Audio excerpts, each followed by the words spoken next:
Okay, it's going to sound different when it's being mastered. Ever said that to a client? Well, today we're going to look at how to resolve this issue.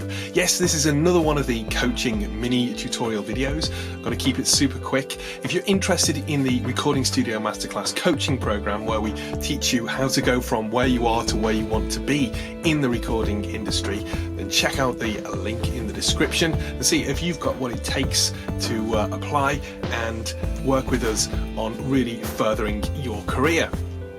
Now, let's talk about submitting your mixes to clients. We know what mixes sound like once they've been mastered, right? We know that they're going to be more squashy, the drums are going to be down a bit, everything's going to be all merged together, maybe it's going to be a bit wider, all that kind of jazz.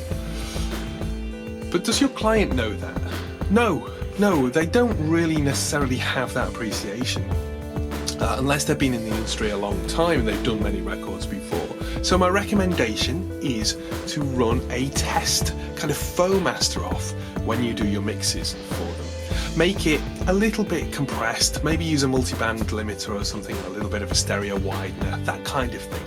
You'll find it, how you like it yourself. However, what I would recommend is pulling down the master gain just a little bit, so it's not super loud. What does this do? Well, it means they don't get demo-itis. So when you want the final mix to actually be mastered properly, more efficiently and correctly, they're not going to be so in love with the master that you've sent them. They're not going to say, oh, well, it's not as loud and all this kind of stuff, because they're listening on, just WAV files on a non-loudness normalized playback device, maybe QuickTime or whatever.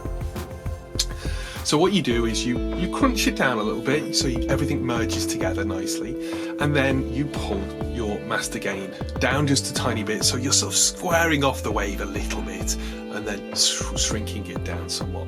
This actually means that the client is less likely to go, oh, that guitar's popping out, oh, that vocal's popping out. They'll hear it more like they're used to hearing songs on the radio or Spotify or YouTube or CDs or whatever they listen on. It'll be more like a finished product, and they won't stress so much about the dynamics that are in the mix that won't be in the master.